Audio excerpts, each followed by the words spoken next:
Hello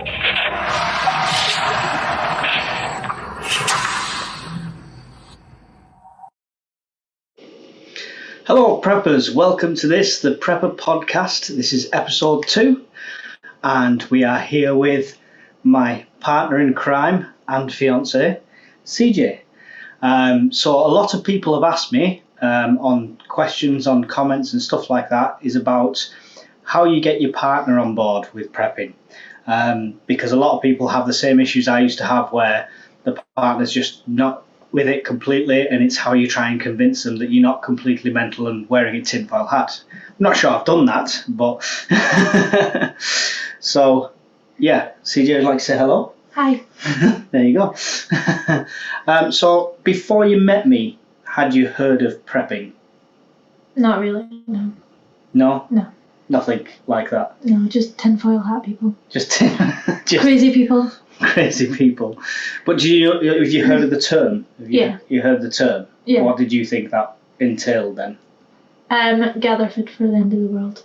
For the end of the world? Is that just gather food like squirrel gathering your nuts for the end of the world? Right, okay. So, I mean, you know a bit more about it now, obviously, because of me. So what's your take on it? What's your feelings on it now? I wouldn't personally do it myself, but you're there, so you're doing it for all of us. So if I wasn't there, you wouldn't? The only thing I stocked up on was medicine. Right. But apart from that, then I wouldn't really do because I think food and stuff like that. When I first came to yours, the only thing you were prepped on was about 12 pints of milk and 3 boxes of Frosties. That was your preps. Yep. So now technically you are a prepper, you know, by proxy. By proxy, by association, yeah. So if somebody asked you, like somebody you know, they've come into our house, they've seen a prepper pantry, they've seen all sorts, they ask you why you're prepping, what would your answer be to them? Would you just say it's him, or if they wanted an actual reason why I'm doing it, or why? If they wanted the reason you were doing it, then I'd say that you were prepping for anything to happen. Like you said, you lost your job in the past, and you used all the food that you prepped before. So that could happen. I view it in a different light now, so it's... What makes you view it in a different light? Because you said about losing your job. Yeah. And you had to use the prep stuff. And the prep stuff that you've bought already, we've used. So yeah. So that's a big thing, isn't it? When you realise you actually use it. Yeah. And you've gone through it. I mean, at one point we've been struggling for money and we've gone through like 20 packs of pastas, dried pastas and stuff, haven't we? Noodles. And noodles, yeah, that's it. So you actually see the benefits of stuff like that. So what about the extreme side of things? Like obviously you've seen that I follow NY Prepper and I watch his updates and stuff like that, even fall asleep with his updates like I did the other night. Yep. So you're obviously hearing that in the background all the time. Does that concern you? Does any of this give you anxiety about it? Not really, no. It's more so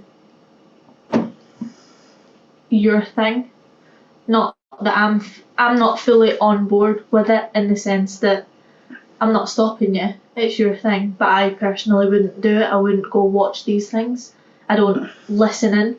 There is some things I do listen into, but it's not so much like listen and follow the news, but I'm saying in general in life, like what's going on. You obviously your eyes have opened a bit more to what's going on around us and in the world. Does that give you more anxiety? Do you actually think there's good reasons behind it? I think before I was a mother, it didn't concern me, but now she's here, it's like giving me a bit more anxiety.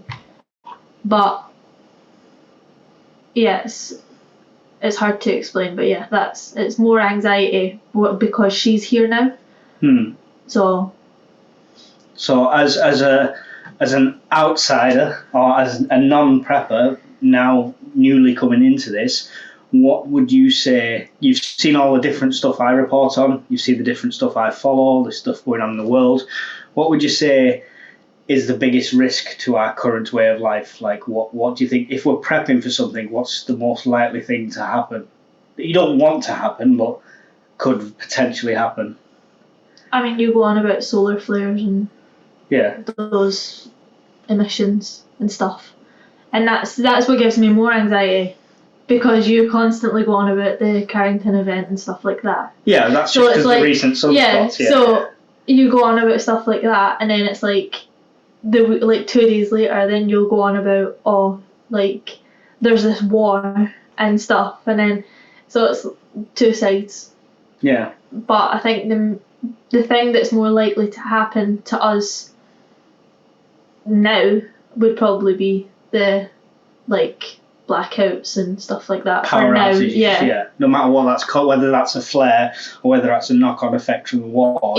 It's the fact of we've got low gas reserves and stuff, So it's a good thing to prep for. What a lot of people don't do is don't prep for that when they've got kids. So it's all right having all the food and a way to cook it and stuff like that, but you've got ADHD. You don't mind me saying that. What are you going to do with no TV, no phone, no signal, no entertainment? I'll just say you're in for a treat. I'll be the entertainment, that's what we'll say. So with these things, you've seen me talk about stuff like that. You've obviously seen me talk about home protection and talk about things like crossbows and things like that, which obviously you're not a massive fan of. I know. Go to the door of the delivery driver. Right, we won't go into that. What she's saying is basically somebody knocked on our door at 1 o'clock in the morning. We weren't expecting anyone or anything. So when I went to the door, I wasn't, I took something with me just off to the side in case I needed it. So she was like, yeah, nearly. The poor guy just said, is this the right address? Yeah. Okay, listen, better safe than sorry, that's what I always say. Yeah, so with these things always comes the chance of social disorder, because whether you've no power, whether it's a pandemic, you saw it with the pandemic, people fighting for frigging toilet roll, for God's sake. So is that something that concerns you? Is that something you'd worry about, especially in our current location? I know we're looking to move somewhere a bit more secure. But I mean, because that shop has nothing. Yeah. So it's a case of have nothing at our shop or travel the distance to go to the supermarket where you're going to have to fight everyone off. Yeah. So for now, because of the situation we're in, it's better to prep. Yeah. But because you even said to me when we were looking at larger houses that you'd like a prepper pantry, but not a prepper pantry. I think you said it's the whole idea of it was the couponing in America. Yeah, we saw that film. That's what got me into it. And they have all their basement kitted out, and it's like a shop. And I like that idea. Yeah. You don't have to go to the shop that much. You can just go down and get some toilet roll. Go down to our shop. There you go. It's a novel way of looking at it. So. So the other thing people are struggling with, obviously, when they've got family that's not a prepper and not on board, is a lot of preppers preach that you should practice things. So how would you feel on that front? Like if I said, okay, right, on Friday, I'm going to turn the power off. I'm not going to turn it back on until Monday. And we're going to see how we go.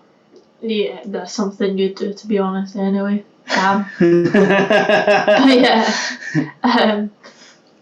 don't know. Do you think that's something practical? Do you think, because you could do something like that and make it fun for the kids? As long as it's made fun for the kids and stuff. Yeah. And it's not made seriously. Yeah. Then I would get on board with that. Yeah, that's good to know. There you go. Got it on video evidence. So when I turned the power off on Friday and you're trying to kill me by Saturday, we know the reasons. So I want to do a couple of quick fire questions. Do you know what SHTF means? Nope. Okay, so that is poop hits the fan, yeah? Okay.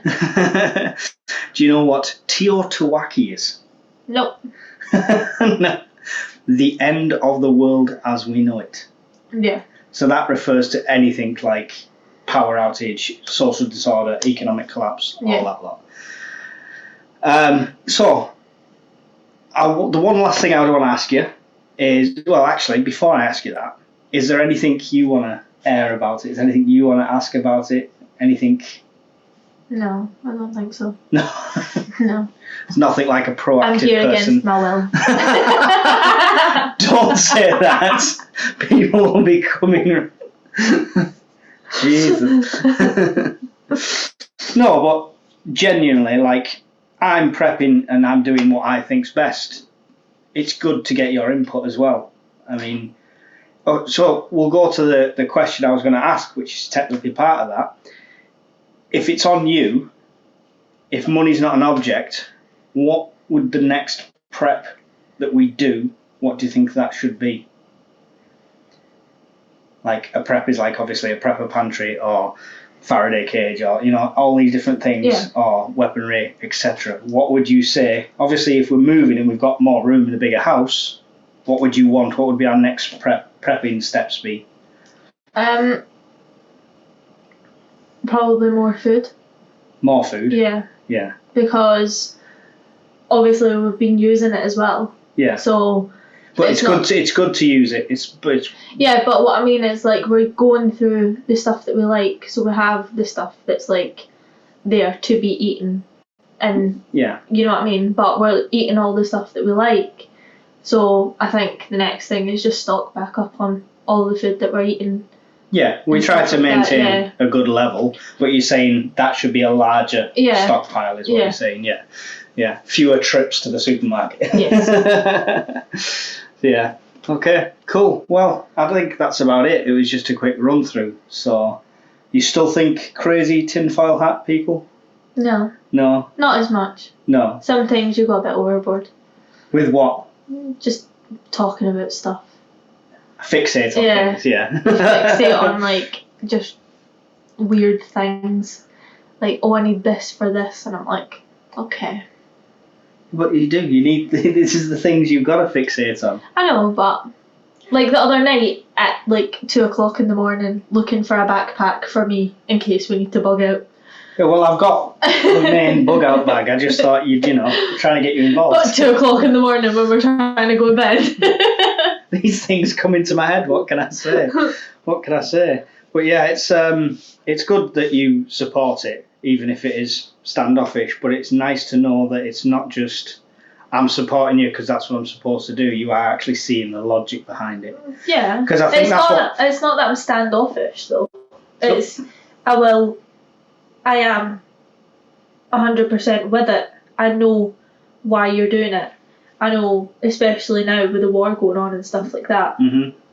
If the power and stuff does go out, or if we are at war, then we do need to leave because it's obviously going to be like the bigger kind of cities and stuff that they hit. Yeah. So we are going to be hit with it, and I'm relying on you to get us to safety. So. You got to do your bit as well. Yeah, so, I have a child, so. To help out the viewers or listeners, if you're on Spotify, if they've got somebody who they've got a girlfriend or a boyfriend or whatever who is like, no, that's enough. We only need 4 tins of beans in the house. We don't want 50.